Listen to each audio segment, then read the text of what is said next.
حمد و تعریف و توصیف اللہ جل مجدہ الکریم کی ذات بابرکات کے لیے، رسول رحمت شفیع معظم نبی محتشم حضور ختمی المرتبت صلی اللہ علیہ وآلہ وسلم کے حضور ناز میں اپنی عقیدتوں، ارادتوں اور محبتوں کا خراج پیش کرنے کے بعد عالی مرتبت محتشم سامعین و ناظرین، حضرت عبداللہ بن عمر بن عاص رضی اللہ تعالیٰ عنہ سے ایک روایت مروی ہے۔ فرماتے ہیں کہ رسول اللہ صلی اللہ علیہ وآلہ وسلم نے ارشاد فرمایا، اِنَّ هَذِهِ الْقُلُوبَ تَصْدَعُ كَمَا يَصْدَعُ الْحَدِيدُ اِذَا أَصَابَهُ الْمَاءُ، کہ دلوں کو بھی زنگ لگ جاتا ہے جس طرح کہ لوہے کو زنگ لگ جاتا ہے۔ لوہے کو جب پانی لگ جائے تو وہ زنگ آلود ہو جاتا ہے۔ اسی طرح گناہوں کے سبب، غفلتوں کی وجہ سے دل بھی زنگ آلود ہو جاتے ہیں۔ اللہ تعالی ہمارے دلوں کو زنگ آلود ہونے سے محفوظ فرمائے۔ لیکن یہ ایک حقیقت ہے، ہماری مسلسل غفلت اور اعمال بد اور گناہوں کے سبب سے دل زنگ آلود ہو جاتے ہیں۔ قیل یا رسول اللہ صلی اللہ علیہ وسلم وما جلاؤہا، عرض کی حضور اس کا علاج کیا ہے؟ ان دلوں کو روشنی کیسے ملے گی؟ زنگ کیسے اترے گا؟ دل اجلے کیسے ہوں گے؟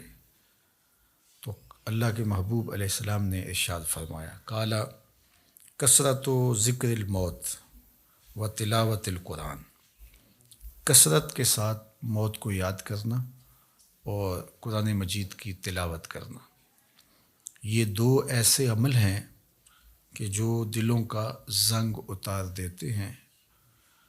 کثرت ذکر موت دنیا کی محبت کم کرتی ہے، اور جب انسان اپنی موت کو یاد رکھتا ہے تو موت کی یادداشت دنیا کی لذتوں سے محفوظ رکھتی ہے، بلکہ فرمایا کہ لذتوں کو توڑنے والی کو یاد کرو۔ عرض کی یا رسول اللہ صلی اللہ علیہ وسلم لذتوں کو توڑنے والی کیا چیز ہے؟ تو فرمایا موت۔ تو موت خواہشات کو کم کرتی ہے، آرزوؤں کو محدود کرتی ہے۔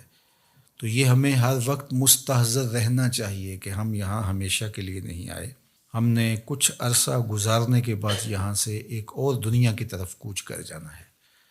یہ جب ہمارے تصور میں رہے گا اور ہم اس سے غافل نہیں ہوں گے تو پھر کبھی بھی ہم اللہ کی نافرمانی کی طرف نہیں آئیں گے، بلکہ اچھے اعمال کی طرف ہی ہماری رغبت ہوگی۔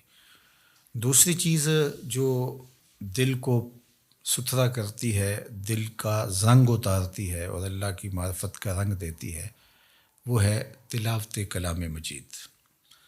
تلاوت کلام مجید اللہ جل شانہ کا ایک ایسا انعام ہے اس امت کو جو دیا گیا، جو ہم راتوں کی تنہائیوں میں اور دن کے اجالوں میں کرتے ہیں۔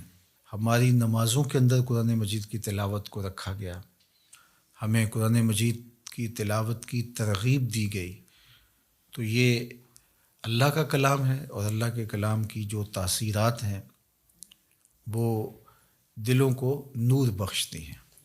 تو جب دل قرأت قرآن سے، تلاوت کلام مجید سے، قرآن مجید میں غور و فکر اور تدبر کرنے سے دلوں کو معرفت الہیہ نصیب ہوتی ہے اور دلوں کو نور ملتا ہے، دل اجلے ہو جاتے ہیں اور پاکیزہ ہو جاتے ہیں۔ تو یہ دو چیزیں اس حدیث پاک میں بیان فرمائی گئی جو دلوں کا زنگ اتارتی ہیں، ایک کثرت کے ساتھ موت کو یاد کرنا، اور دوسرا قرآن مجید کی تلاوت کرنا۔ اور ایک اور حدیث پاک میں جو اللہ کے محبوب علیہ السلام کا فرمان عالی شان ہے، بیان فرمایا گیا، اِنَّ لِكُلِّ شَيْءٍ ثَقَالَةٍ، ہر شے کا زنگ کسی نہ کسی شے سے اترتا ہے۔ وَإِنَّ ثَقَالَةَ الْقُلُوبِ ذِكْرُ اللَّهِ، اور دلوں کا زنگ اللہ کے ذکر سے اترتا ہے۔ ذکر الہی کرنے سے دل نور پاتے ہیں اور زنگ اترنا شروع ہو جاتا ہے۔ اور آقا کریم نے یہ بھی ارشاد فرمایا وما من شیء انجا من عذاب اللہ من ذکر اللہ، اللہ کے عذاب سے نجات دینے والی ذکر الہی سے بڑی کوئی چیز نہیں ہے۔ سب سے زیادہ اللہ کے عذاب سے جو نجات دیتا ہے وہ اللہ کا ذکر ہے۔ تو کثرت ذکر دلوں کا زنگ اتارتا ہے اور اللہ کی معرفت کا نور نصیب ہوتا ہے۔ حضرت یحییٰ بن معاذ رضی اللہ تعالیٰ عنہ فرماتے ہیں کہ دل زنگ آلود ہو جائیں، بیمار پڑ جائیں اور غفلت کے مرض میں مبتلا ہو جائیں تو 5 اشیاء ایسی ہیں جو دلوں کو شفا دیتی ہیں، دلوں کا علاج ہے اور دلوں کو جلا بخشتی ہیں۔ تو فرمایا سب سے پہلے تو قراءۃ القرآن بالتفکر، تفکر کے ساتھ قرآن مجید کی تلاوت کرنا، جو کہ حدیث پاک میں بھی آپ نے سماعت کیا۔ اور دوسرا فرمایا وخلاء البطن، اور پیٹ کا خالی ہونا۔ بھرے ہوئے پیٹ غفلت کا سبب بنتے ہیں، اس لیے کثرت کے ساتھ روزے رکھنے چاہیے۔ روزہ اللہ جل شانہ کی قربت کا ذریعہ ہے اور تقوی کا نور دیتا ہے اور باطن کی جلا کا سبب اور ذریعہ ہے۔ تیسری بات فرمائی وقیام اللیل، راتوں کو قیام کرنا، جب دنیا سو جائے مصلی بچھا لیں اور اللہ کے حضور آہوزاری کریں اور اللہ کے حضور سجدہ ریزیاں کریں، قیام اور رکوع سے اپنے روٹھے ہوئے رب کو منائیں۔ اس سے دلوں کے زنگ اترنا شروع ہو جائیں گے اور دل اللہ کی معرفت کا رنگ پکڑنا شروع کر دیں گے۔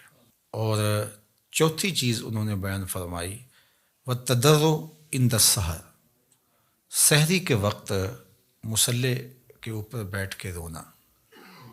سحری کے وقت مصلی بچھا لیں اور اللہ کے حضور آہوزاری کریں، قیام میں رونا، سجدوں میں رونا، رکوع میں رونا، دعاؤں میں آہوزاری کرنا، مصلی بچھا کے اس پہ بیٹھ کے دعائیں کرنا، اللہ کے حضور تضرع کرنا، اللہ کے حضور زاری کرنا۔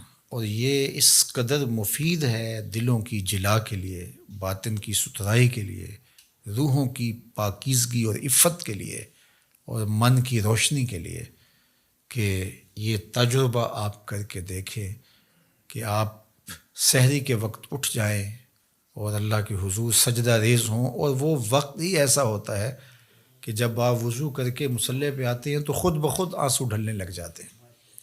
ایک درد اور کیفیت ان لمحوں کے اندر رکھی گئی ہے۔ اور پانچویں چیز جو ارشاد فرمائی گئی ومجالست الصالحین، نیک لوگوں کی صحبت۔ حضرت مجدد الفسانی علیہ رحمہ فرماتے ہیں کہ نیک لوگوں کی صحبت کبریت احمر کا درجہ رکھتی ہے، سرخ گندک کی طرح ہے، اور ان کی صحبت دلوں کو پاک کرتی ہے، صفائی دیتی ہے، ستھرائی دیتی ہے۔ اور آج کی تاریخ میں دنیا اس بات کو تسلیم کرتی ہے کہ جو لوگ موجود ہوتے ہیں ان کے ابدان سے کچھ شعائیں نکلتی ہیں، حتیٰ کہ کافر کے اندر سے بھی کچھ شعائیں نکلتی ہیں جو اپنے پاس بیٹھنے والوں پر اثر انداز ہوتی ہیں۔ تو اسیری لہریں نکلتی ہیں مختلف لوگوں کے وجود سے، تو اگر وہ اچھا ہوگا تو اس کے اثرات لوگوں کے اوپر مرتب ہوں گے، اور اگر وہ برا ہوگا تو اس کے اثرات برے اس کے اوپر مرتب ہوں گے۔ اور یہ ایسا تجربہ ہے کہ جو آپ کر سکتے ہیں، اچھے لوگوں کی صحبت میں بیٹھنا اٹھنا شروع کریں، خود بخود آپ محسوس کریں کہ ایک اندر کچھ اتر رہا ہے، نور اتر رہا ہے، روشنی اتر رہی ہے۔ اچھے لوگوں کی صحبت میں بیٹھ کر رغبت دنیا کم ہوتی ہے، رغبت آخرت بڑھ جاتی ہے، انسان اپنا محاسبہ کرنے لگ جاتا ہے، نیکی کی طرف اس کے قدم اٹھنے لگ جاتے ہیں، برائی سے رکنا شروع کر دیتا ہے۔ اور برے لوگوں کی صحبت میں بیٹھنا شروع ہوں گے تو آپ کی نمازیں چھوٹنے لگ جائیں گی، آپ کی نظر میں ناپاکیزگی آنے لگ جائے گی، آپ کی سوچوں میں آوارگی آنے لگ جائے گی، طلب دنیا بڑھنا شروع ہو جائے گی، تکبر، رونت، غرور، یہ سب کچھ اترنا شروع ہو جائے گا برے لوگوں کی صحبت سے۔ اس لیے برے لوگوں کی صحبت سے ایسے بھاگا جائے جیسے کسی موذی جانور سے بھاگا جاتا ہے۔ رومی نے تو کیا خوب کہا کہ تا توانی دور شو از یار بد، یار بد بدتر بود از مار بد۔ کہا جہاں تک ممکن ہو برے یار سے دور رہے، اور پھر فرمایا کہ برا یار برے سانپ سے بھی برا ہے۔ وہ کیوں؟ کہا کہ سانپ لڑتا ہے تو جان لیتا ہے، برا یار لڑتا ہے ایمان لیتا ہے، آخرت برباد کر دیتا ہے۔ اس لیے اچھے لوگوں کی صحبت کو تلاش کرنا چاہیے، اور اچھے لوگ مل جائیں تو ان کی صحبت کو غنیمت سمجھنا چاہیے۔ مجھے واصف علی واصف مرحوم کا ایک جملہ یاد آیا۔ انہوں نے کہا تھا جس شخص کے بارے میں تمہیں شک ہونا کہ اللہ کے قریب ہے اس کے نیڑے لگ جاؤ۔ تمہیں شک بھی پڑ جائے کہ یہ بندہ اللہ کے قریب ہے تو پھر اس کے نیڑے لگ جاؤ، اس کی غلامی اختیار کر لو، اس کی نوکری اختیار کر لو، اس کی صحبت اختیار کر لو۔ تو یہ 5 چیزیں حضرت یحییٰ بن معاذ فرماتے ہیں کہ اجڑے ہوئے دلوں کو آباد کر دیتی ہیں، بیمار دلوں کے لیے پیام شفا ہے، اور دلوں کے زنگ اتار کے اللہ کی معرفت کا رنگ دیتی ہیں۔ اور ان میں سے قراءۃ القرآن بالتفکر، دوسرا خلاء الباطن، تیسرا قیام اللیل، اور چوتھا التضرع عند السحر، اور 5واں مجالسۃ الصالحین، نیک لوگوں کی مجلس صحبت۔ میاں صاحب نے بھی کہا تھا صحبت مجلس پیر میرے دی بہتر نفل نمازوں، ہک ہک سخن شریف سونے دا کردہ ماہر مرازوں۔ اللہ اکبر۔ چونکہ ظاہر ہے جو خیر پر مشتمل بندہ ہوگا تو وہ جب بھی بیٹھے گا خیر ہی بانٹے گا۔ الاناؤ یترشع بما فیہ، برتن سے وہی ٹپکتا ہے جو برتن کے اندر ہو۔ تو کسی اچھے آدمی کی صحبت میں آپ بیٹھیں گے تو وہ خیر ہی دے گا، وہ آپ کے لیے رحمت کا سبب و ذریعہ بنے گا۔ اور برا آدمی چونکہ اس کے اندر ہی شر ہے، اس کے اندر ہی برائی ہے، تو وہ خیر دے ہی نہیں سکتا چونکہ اس کے اندر ہے ہی نہیں، تو اس کے اثرات ضرور مرتب ہوں گے۔ اور اللہ کے محبوب علیہ السلام نے اچھے جلیس اور برے جلیس کی مثال دی کہ جو اچھا جلیس ہے، فرمایا اس کی مثال عطر بیچنے والے کی ہے۔ یا تو وہ آپ کو تحفہ دے دے گا، جس طرح کہ عطر بیچنے والوں کی عادت ہوتی ہے کہ وہ تحفہ دیتے ہیں، یا پھر اس سے آپ خرید لیں گے، آپ کو عطر اچھا لگے گا، انسانی طبع کو خوشگوار لگتا ہے تو آپ کہیں گے کہ یہ مجھے دے دیجئے۔ اور تیسری بات فرمائی کہ اگر نہ وہ تمہیں ہدیہ کرے اور نہ تم خرید سکو تو جب تک اس کے پاس بیٹھے رہو گے خوشبو آتی رہے گی۔ اور برے جلیس کی مثال فرمائی کہ وہ بھٹی دھونکنے والے کی ہے، یا تو کوئی چنگاری اڑے گی اور تمہارے کپڑوں پہ پڑے گی اور ان کو جلا کے خاکستر کر دے گی، اور اگر ایسا نہیں ہے تو جب تک بیٹھے رہو گے تمہیں اس کی بدبو سے اور تعفن سے تکلیف پہنچتی رہے گی، اور اس کے دھوئیں سے تمہیں اذیت پہنچتی رہے گی۔